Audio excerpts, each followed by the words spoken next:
اللهم إنك عفو تحب العفو فاعف عنا اللهم إنك عفو تحب العفو فاعف عنا اللهم إنك عفو تحب العفو فاعف عنا. Alhamdulillah. Ini ada beberapa pertanyaan berhubungan dengan Lailatul Qadar, Ustaz. Berapa banyak? Ada 3 kayaknya sih. Satu Khair, masalah insyaAllah. tanda-tandanya, apakah ada hujan sebelum malam itu, apakah waktunya selepas maghrib dan sebelum subuh, apakah paginya kita bisa tahu semalam Lailatul Qadar dengan pandangan matahari, seperti itu, Ustaz. Oh, ada satu lagi, Ustaz, masalah Lailatul Qadar ini, yaitu apakah malam Lailatul Qadar ini dinamakan Qadar karena bisa mengubah takdir seseorang, yaitu seperti kata Nabi, doa seseorang bisa mengubah takdir, panjang umurnya, sehat, kesehatan badannya, dan seterusnya. Baik, saya akan mulai dulu dari pertama supaya kita bisa urutkan dengan lebih sistematis. Waktu Al-Qadar, ya, waktu malam Al-Qadar. Jadi kalau kita sudah sebutkan Lailatul Qadar, kita bisa tutup kalimat malamnya karena Lailah itu sudah berarti malam, ya, malam istimewa. Ya, waktu Lailatul Qadar karena isyaratnya lail, malam, dan istimewa pakai tak di situ. Malam itu dibatasi dari mulai ba'da isya. Ya, jadi kalau di Indonesia sekarang misalnya ba'da isya 7:30 lah, dengan sunnahnya taruhlah misalnya jam 8 ya. Itu terbentang luas sampai ke menjelang fajar. Ya, kalau bahasa Al-Qur'annya langsung di surah Al-Qadar itu salamun hiya hatta matla'il fajr. Lihat ujung ayatnya. Hiya itu menunjuk ke Lailah, ya, dhamirnya muannats. Hiya, ya, malam Al-Qadar itu hatta terbentang luas, matla'il fajr sampai menjelang fajar. Ya, hatta itu menunjuk kepada ujung sesuatu, ya, ujung sesuatu. Kalau ila ghayah sampai ke tujuannya, kalau hatta ya itu sampai ke batasnya. Ya, batas itu matla' tadi yang tadi saya sebutkan lewat Quran surah Al-Qadar.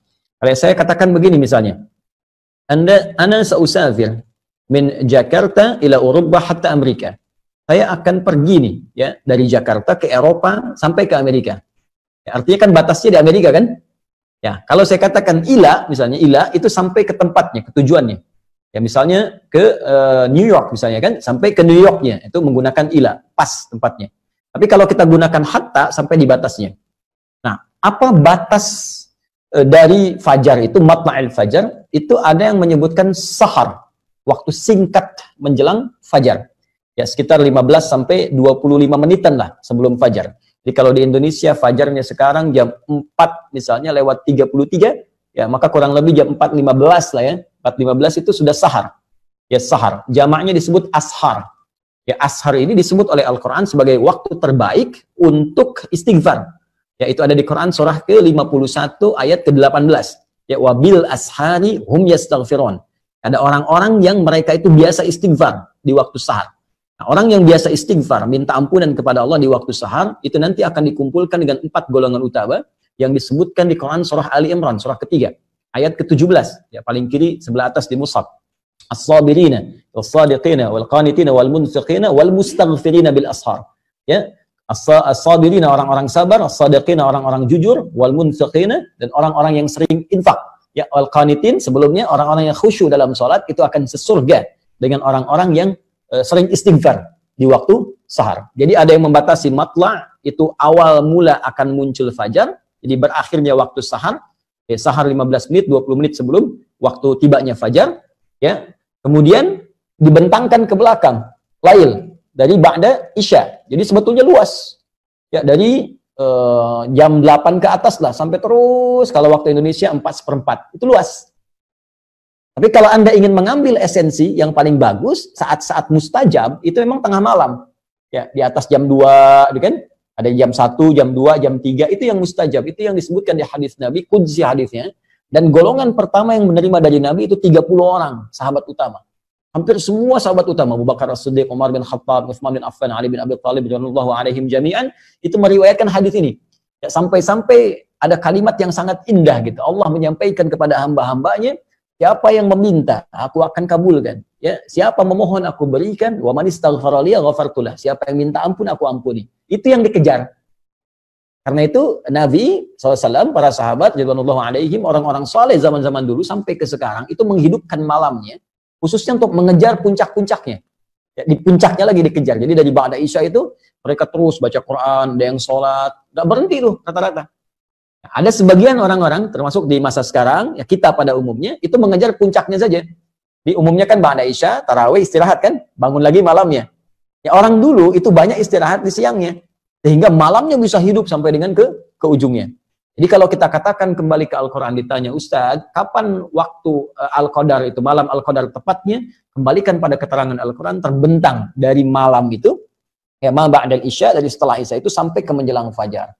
Jadi kalau Anda ingin mendapat kesempatan luas dapat malam Al-Qadar, cara paling gampang adalah jangan tinggalkan malamnya. Ya, khususnya di 10 malam terakhir itu, usahakan tuh ada yang bangun aja. Ya. Entah itu jam 10-nya, jam 12-nya, entah jam 1-nya, jam 2-nya, di sela-sela itu Anda usahakan ibadah. Ya, khususnya di ujung-ujung akhir itu. Dari fase jam 2 ke jam 3 ke jam 4 sesuai dengan waktu subuhnya masing-masing. Di dalam 10 malam terakhir usahakan di setiap waktu ini Anda bangun, Anda ibadah di situ walaupun mungkin hanya 5 menit saja, 10 menit saja. Ya, sebagai harapan mendapatkan satu di malam itu. Bahkan ada rumus dari ulama yang lebih dahsyat lagi. Kalau memang sama sekali ya kita nggak ingin ketinggalan dapat Al-Qadar, ingin dapat waktu itu, maka gampangnya setiap malam Ramadan dari awal pertama sampai terakhir jangan ketinggalan. Karena malam terakhir 10 terakhir itu kan peluang besar. Tapi boleh jadi dia datang di awal Ramadan, pertengahan atau akhirnya.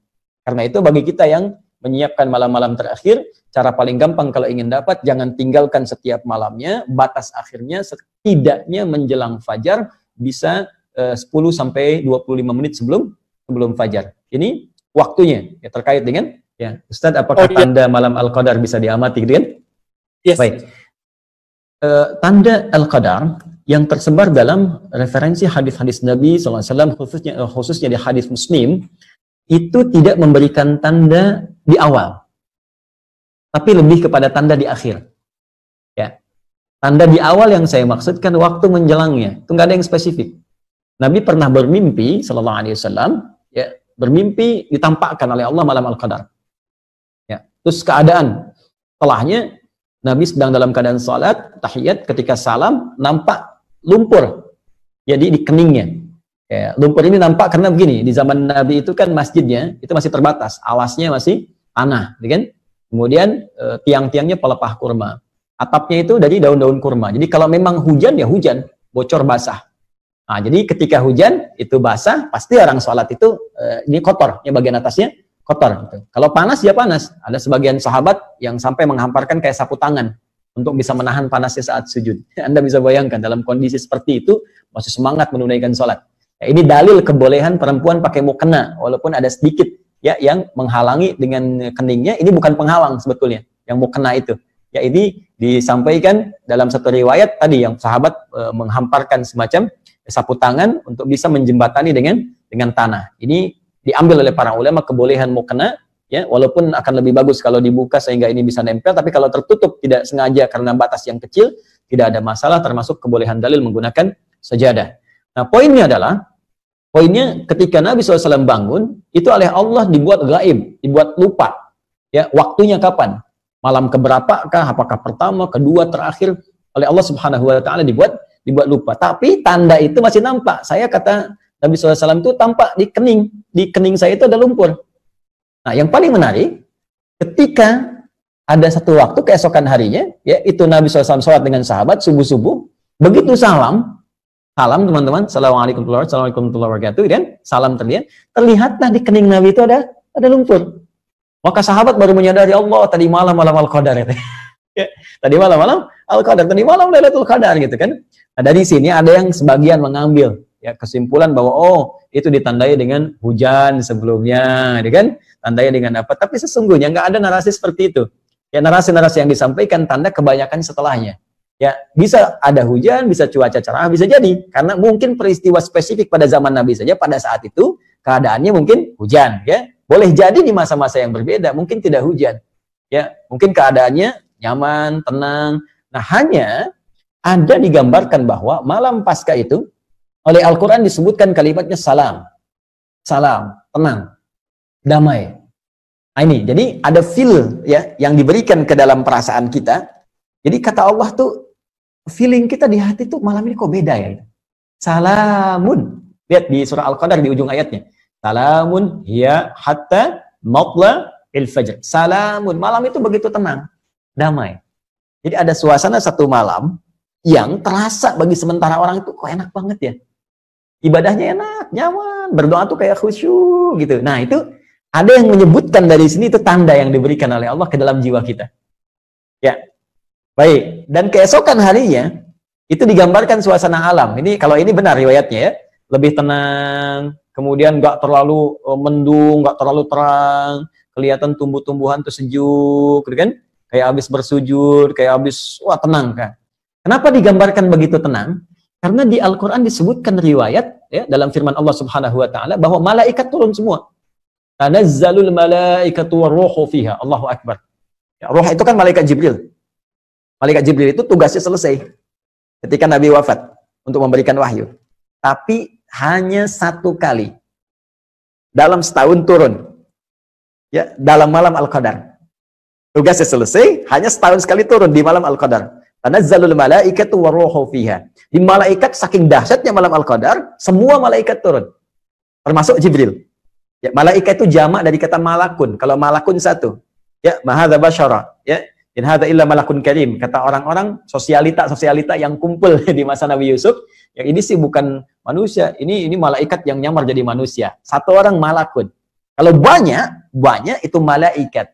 Jadi saking padatnya bumi, itu malaikat turun. Saya punya bejana nih, ini kan kalau ini pot ya. Kalau ini saya kosongkan, teman-teman. Saya isi 1-2 kelereng. Saya goyang-goyang gini bunyi kan? Tapi kalau saya isi penuh kelerengnya, semua sini. Saya goyang-goyang ini diam kan? Nggak ada suara.